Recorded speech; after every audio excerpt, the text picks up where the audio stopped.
Welcome to OECD Podcast, where policy meets people. For a country to take on the most critical problems of our day, like climate change, it needs its people to be engaged and committed. Yet, as countries recover from the biggest health, economic, and social crisis in decades, the trust citizens have in their government is under strain. How can this trust be won back? My name is Christopher Mooney. Today's OECD podcast is the first in a two-part series organized by the Directorate for Public Governance of the OECD. The subject of this series is reinforcing democracy. Today we're looking at what drives public trust. How can policymakers build people's confidence in their government's capacity to be responsive, reliable, open, honest, and fair? Here to help us answer these questions is Elsa Pilichowski, the Director for Public Governance of the OECD. Elsa Pilichowski has more than 20 years' experience in public governance. Her many areas of expertise include anti-corruption and integrity, transparency, policy coherence, digital and open government processes, and many forms of citizen participation. Hello, Elsa Pilichowski. Good morning, Chris.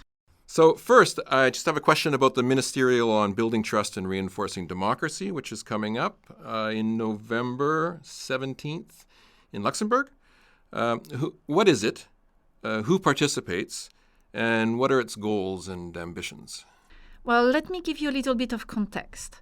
Obviously, it's news to no one that our democracies, and including the most stable ones, including those the most solid, the ones, the longest-standing democracies, are really facing deep challenges. But what are we going to do about it? So liberal democracies we all know, are the systems that really best protect us, protect our collective rights. There is no doubt about it. They also are systems that have allowed a sustained path on economic growth and greater well-being.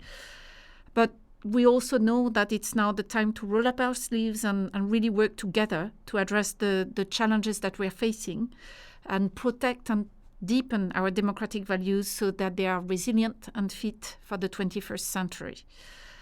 So this is what these participants to these two meetings on the 17th and 18th of November, this is what they are saying, what they are coming for, and what they have decided to start tackling together. On the metro over here, I was looking at the New York Times and I came across an article that had this as a headline: "Fears over fate of democracy leave many voters frustrated and resigned." And then in the body of the article, it mentions that 71% of all voters, this is in the United States, believe that democracy is at risk, according to a new New York Times poll, but only 7% identified that as the most important problem facing the country. In this period where people are concerned about issues like corruption, and of course COVID and disinformation, financial crises, energy crisis, would you say that trust in government is at an all-time low? Well, the answer to your question about trust level is actually a no. Trust has been at a low point since the 2008 financial crisis. But today, after an enormous crisis that was the COVID crisis, trust levels remain at a higher point than after the financial crisis. So basically, we are at about an even split. About 40% of the people believe that do not trust their government, and about 40% trust their government. But in your question, you're mixing up two things. You're mixing up trust in government and satisfaction with the way democracies are functioning. And in fact, trust levels are not an outcome of democracy. You can have very high trust in autocracies and low trust in democracies. Democracies are actually the system which allow citizens to distrust their government, and it fluctuates over time. And it's important to take that into account. Right. Because in your most recent trust survey, I think 2021, of 22 different OECD countries, were you finding these levels of trust and distrust across the board? And what did the trust show you about people's civic engagement in these countries? So the results of our trust survey are really interesting in the sense that they provide us with an understanding of what drives trust today in OECD countries. So not the whole picture is poor or bad, or gives a not solid outlook for the future, because in some areas, governments in our countries are doing very well. First of all, citizens are reasonably confident that they can rely on governments to deliver public services. Most people in most countries report feeling satisfied with healthcare, with education. And they are also saying that their governments are prepared to respond to a future pandemic. So these are good outcomes. Their governments are delivering for them. They are also, satisfied with administrative services. Most of them also trust that their governments will use their personal data safely, which is very important in today's world. Where is the problem and where is the failure today with trust? And the diagnostic is actually pretty simple. Countries are really falling short of meeting citizens' expectations in terms of government responsiveness, and few people see opportunities to participate in policymaking. It was something that I saw in your book, which is called Reinforcing Democracy. Sorry, the full title? Building Trust to Reinforce Democracy. Thank you. You describe a strengthened form of democracy, one that would not only be of the people, by the people, for the people, but also increasingly with the people. What do you mean by that? Tell us more about that. Well, one of the things that the survey is, our study of the survey, it's long-term work. We've been working on that for 10 years, and the survey was the end point of that work. But one of the things that is becoming very clear is that citizens' expectations have evolved. So it is very clear that it's not our democracies that are not functioning as well as they used to. Is citizens' expectations have changed over time. And their expectations is about stronger participation, stronger representation. So this is about our representative democracies having to modernize in the future and having to increasingly involve people on a daily basis, on a sustainable basis, institutionally, in decision-making, and making sure they represent them better in their diversity. In the book, you stress that it is essential to protect and promote civic space, both online and offline. Can you tell us what you mean here by civic space and how and in what ways is it being threatened? So civic space really refers to the conditions that allow all people to participate in public life. So on the one hand, this includes, the legal frameworks, the policies and initiatives like constitutions guaranteeing rights such as freedom of expression, association and assembly, independent oversight mechanisms that also guarantee those rights, autonomous organizations, portals also providing information and clear procedures towards freedom for information requests, and all of these things that help individuals know things that are happening in public life and intervene. On the other hand, it's also ensuring that the rights are respected in practice, that the rule of law is respected, and that there are opportunities for people to participate in decision-making that affects their lives. Right. So how, then, can we get people civically involved again? How can we rebuild this trust in government? So, first of all, we mentioned, protecting civic space. This is the number one. It's a precondition. It's a sine qua non condition. And right now, we know that, including in our OECD countries, civic space post-COVID is in difficulty in certain areas like journalistic rights. So that's, I would say, the precondition is to fighting to protect and deepen civic space in our societies. Then there are the mechanisms that allow meaningful citizen engagement in our institutions. So we mentioned, for example, deliberative democracy. We have a number of countries that are institutionalizing things such as citizens' assemblies and juries, using civic lotteries to convene also representative groups of people to tackle, including very difficult public policy challenges. For example, I can give you an example. France and Chile have undertaken large consultation processes at the national level for citizens and stakeholders. For example, in Chile with the drafting of the new constitution. Right. Canada, France, Germany, and the UK have used representative deliberative processes to involve citizens in long-term decisions such as infrastructure or climate policies. But isn't that what representatives are for, that these elected officials that people have chosen? Aren't they, therefore, then making those sorts of decisions? I just think we're at a different moment of maturity of our democratic systems. It used to be that the people were able to give full confidence to their representatives to pass reforms and make decisions on their behalf. it is clear now from our results on trust that there's another level of expectation, which is about personal engagement. It's probably linked to digitalization, that people have gotten used to expressing themselves directly on social media and in other areas, and now they want a direct voice within democracy. So, of course, this is very complex because it goes against the principles and the institutions of representative democracy. So our democracies have to learn how to make the whole thing coherent.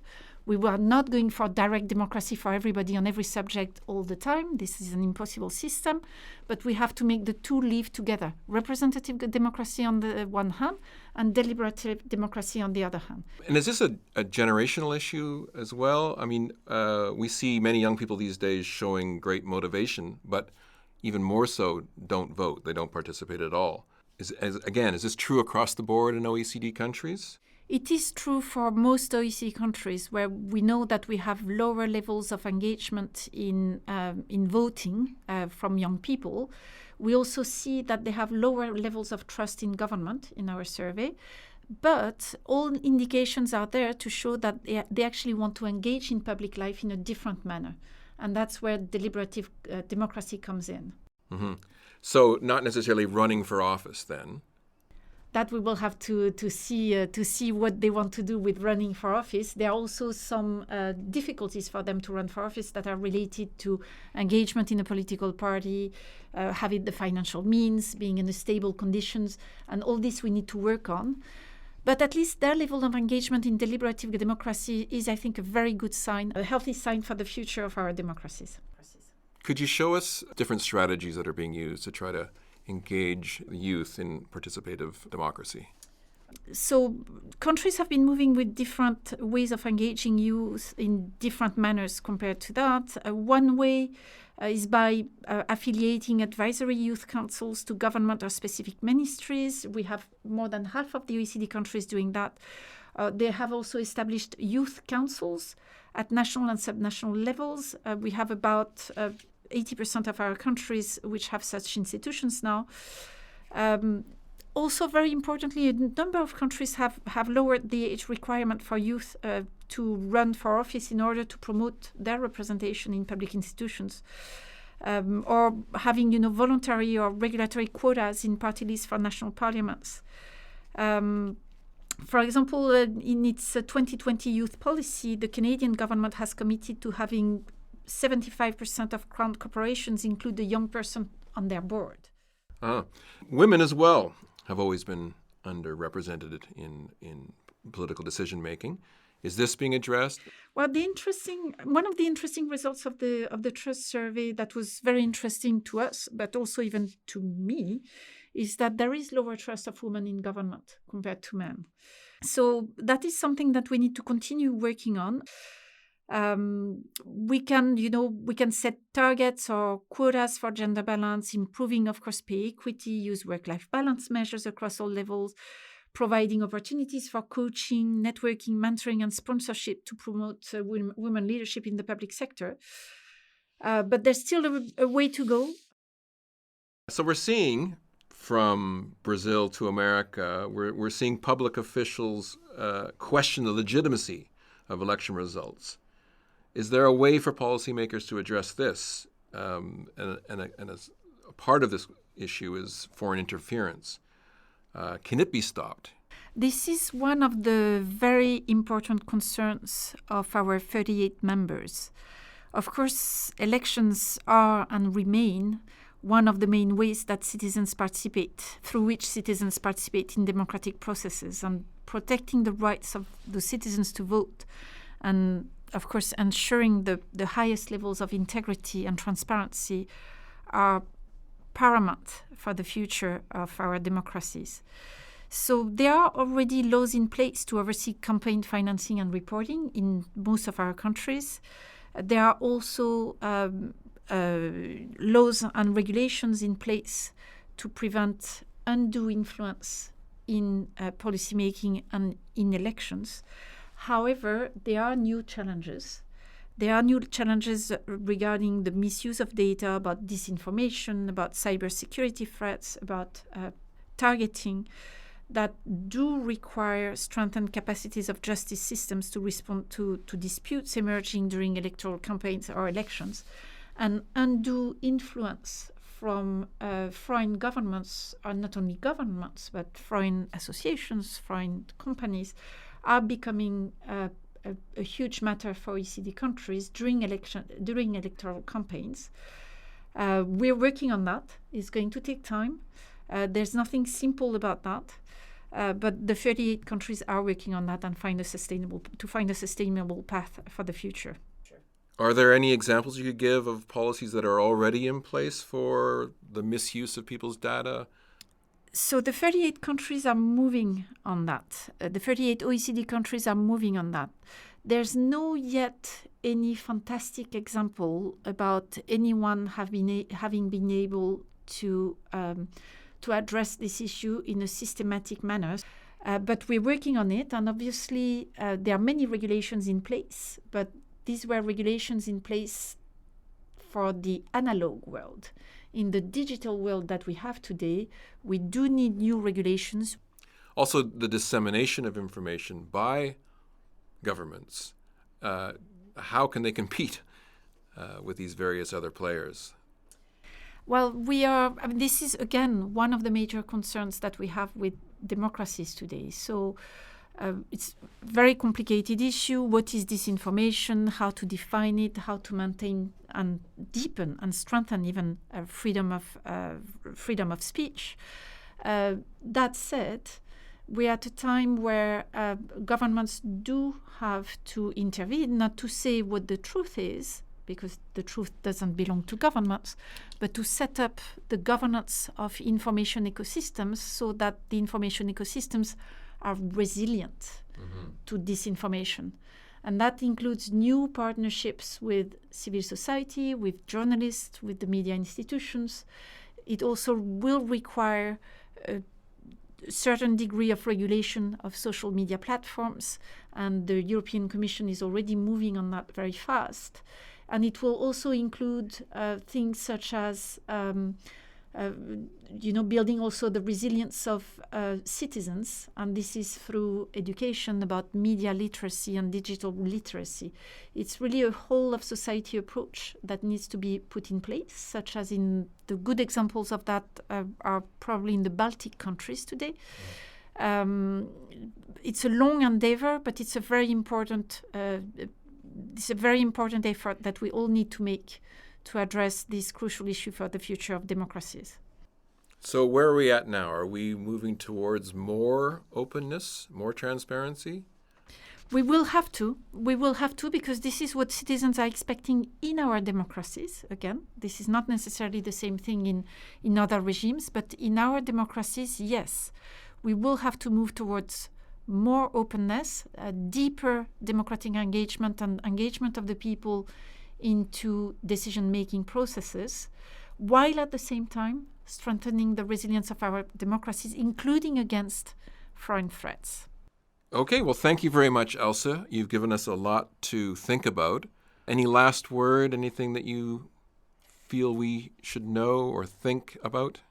Well, let me just thank you first for this is a very important topic for our future. And obviously, our democracies are meeting some serious challenges and are being criticized. Let me say that it's important to remind everybody that democracy is the best system that we have found so far, that as much criticisms that we can put towards our institutions today, we have seen during COVID, for example, that our democracies have actually provided for the best way out of COVID. The best results are in our democracies. So even in very concrete terms, even taking out, the fundamental values of freedom of speech, freedom of expression, about rights to privacy, all the basics that democracies protect, they have also shown very clearly that where the best path towards very concrete